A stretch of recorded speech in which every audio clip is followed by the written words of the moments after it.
Think leaving the big city will solve your money problems? Imagine saving $2,300 a month on rent, only to watch it vanish into car payments, gas, and lost hours in traffic. Today, we expose the true cost of small-town living and why it's not always the financial paradise you imagine. Welcome to the Deep Dive. Okay, today we're kind of ripping the bandage off one of those big romantic ideas in personal finance. Which one's that? The idea that, just ditching the big city life automatically fixes all your money problems. The classic move somewhere cheaper fantasy. Yeah, we hear that a lot. Exactly. We've gathered a whole stack of sources comparing these major metro areas versus small towns, and honestly, the analysis is pretty brutal. It really challenges that fantasy. It often does. The reality is usually more complicated. So here's the challenge we want you, the listener, to think about today.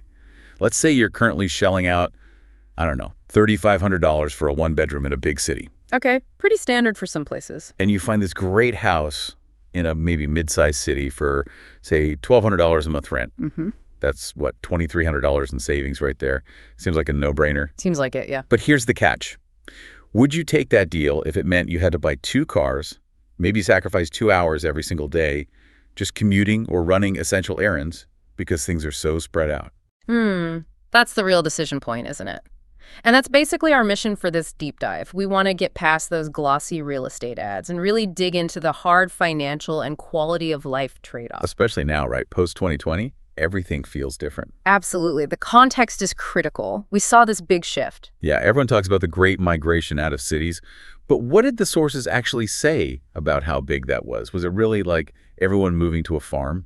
Hey, not quite like that. The movement was definitely real, and remote work was the huge catalyst. Click subscribe, ring that bell, and stay until the very end. Sources point to something like 28% of all those moves during the pandemic era being directly linked to having work-from-home options. Wow, 28%. That's significant. It is. But the key thing is it wasn't mainly people moving from, say, downtown LA to a rural cabin. It was more of a migration from those super expensive, super dense, superstar cities, your New Yorks, your Seattles, San Franciscos. Right, the really high-cost ones. Exactly. Moving towards more mid-sized places, these so-called Zoom towns. Oh, like Boise, maybe, or Asheville, North Carolina, places like that. Precisely.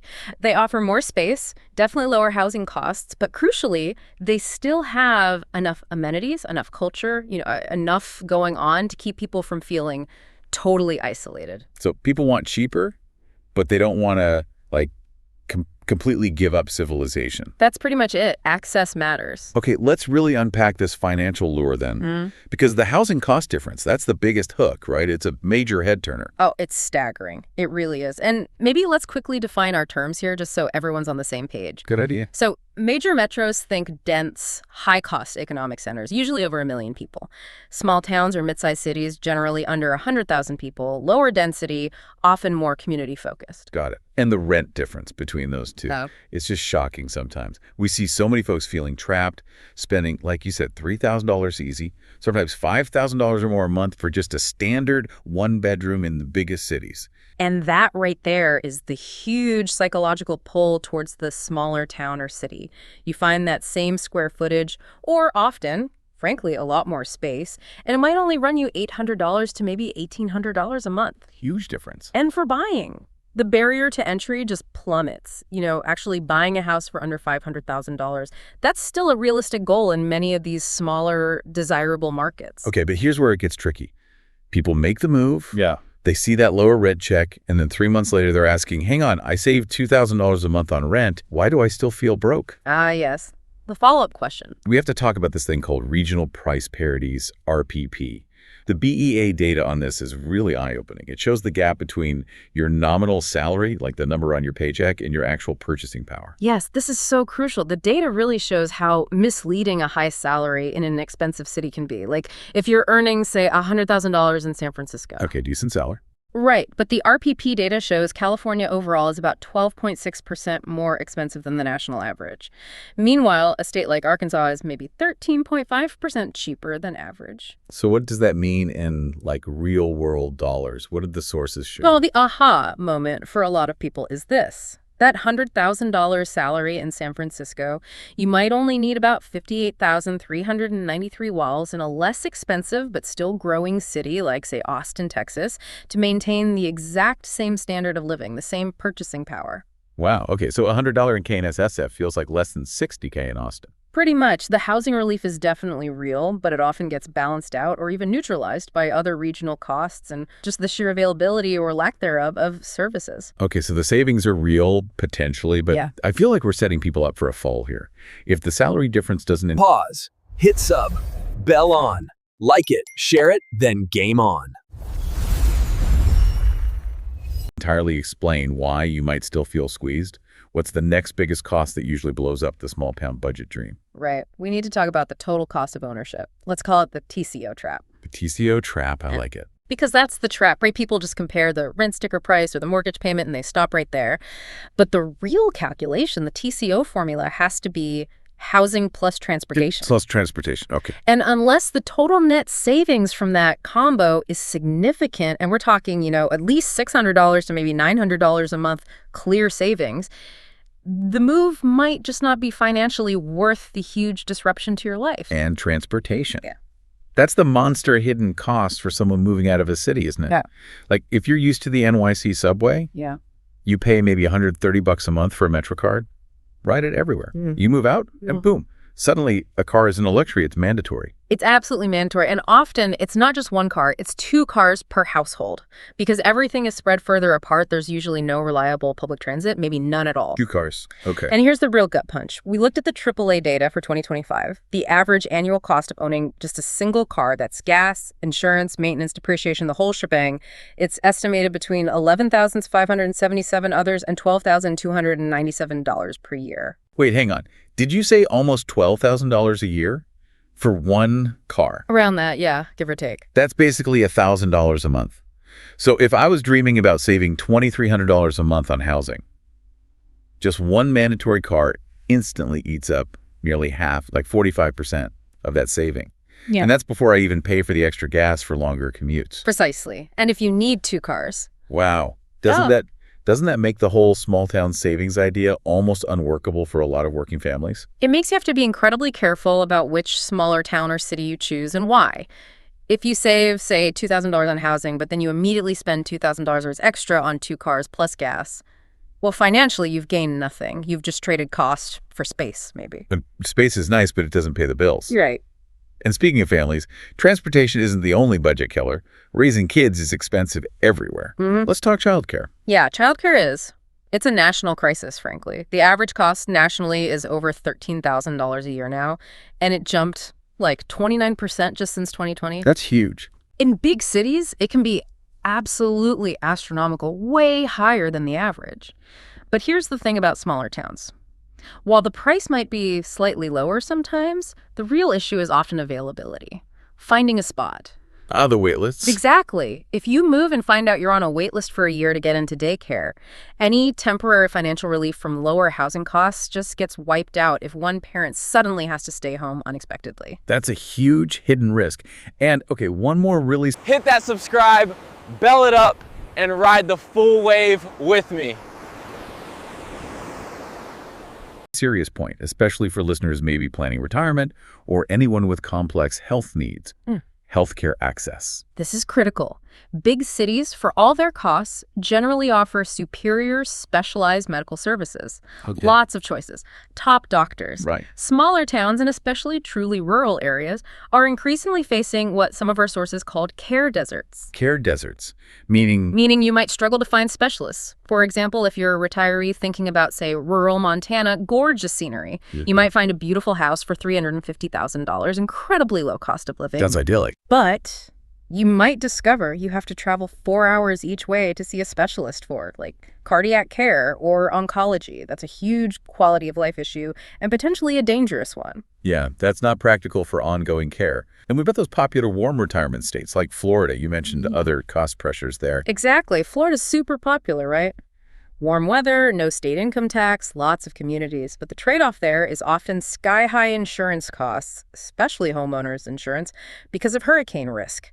That can blow a fixed budget right out of the water. So for anyone managing health issues or on a fixed income, Proximity to good healthcare in a larger metro area might actually be non-negotiable, even if housing costs more. It often overrides the housing savings. Yes, it has to be factored in.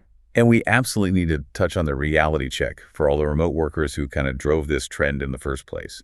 Your job literally depends on your internet connection. Oh, 100%. Before you even think about signing a lease or making an offer somewhere new, the FCC broadband map should be your absolute best friend. You need to check the actual high-speed broadband availability right down to the specific address or zip code. Don't just take the town's website's word for it. Definitely not. Don't rely on vague promises. Real-world service quality can lag way behind what you're used to in a major metro. Unreliable connections, slow speeds.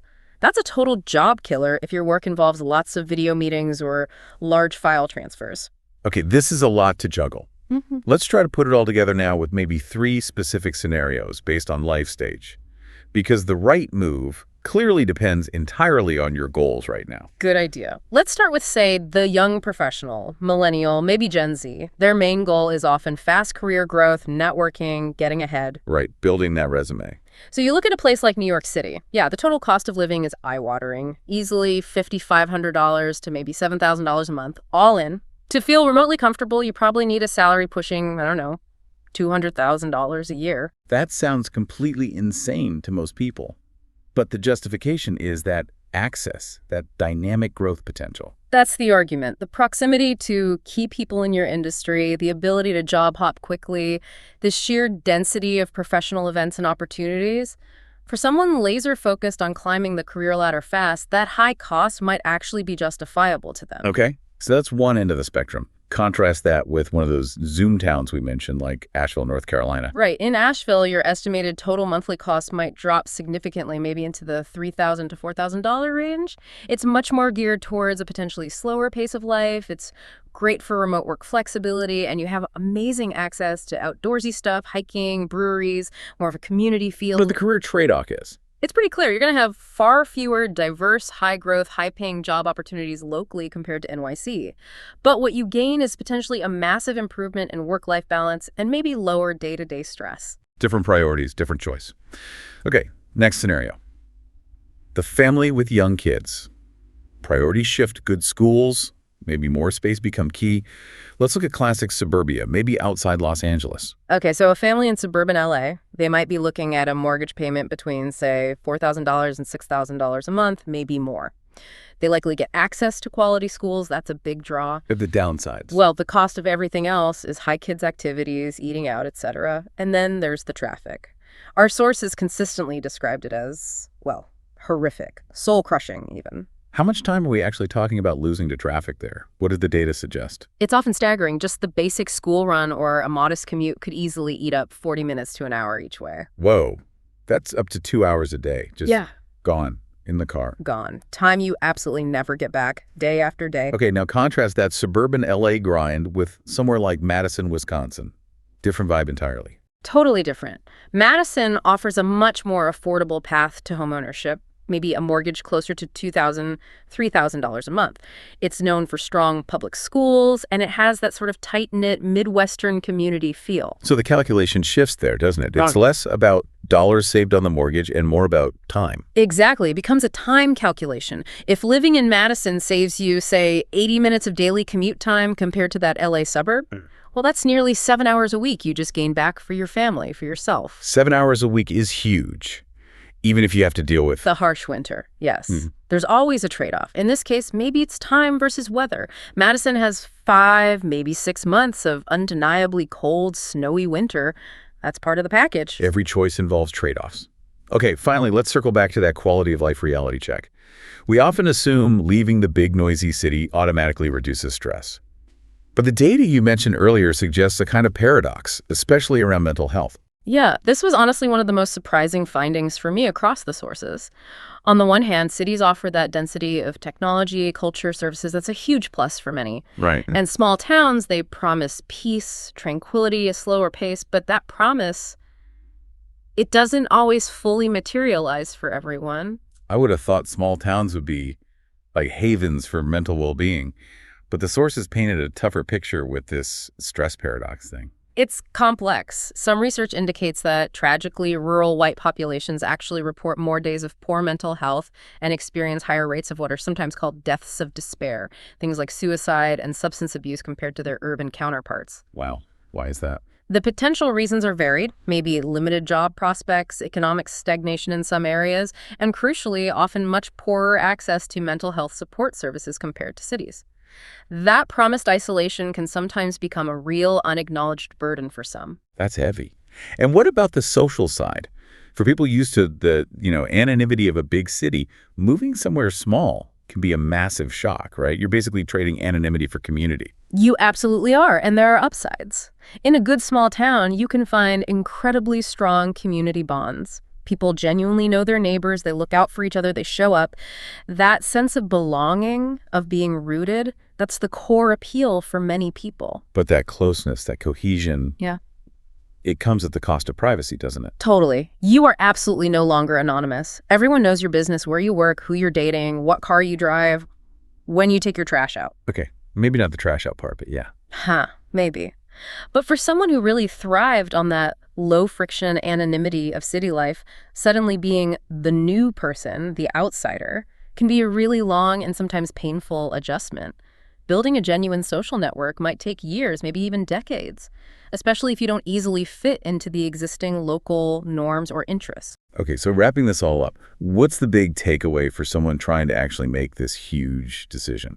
It feels like the main point is a successful move isn't just measured by the rent savings you see on Zillow.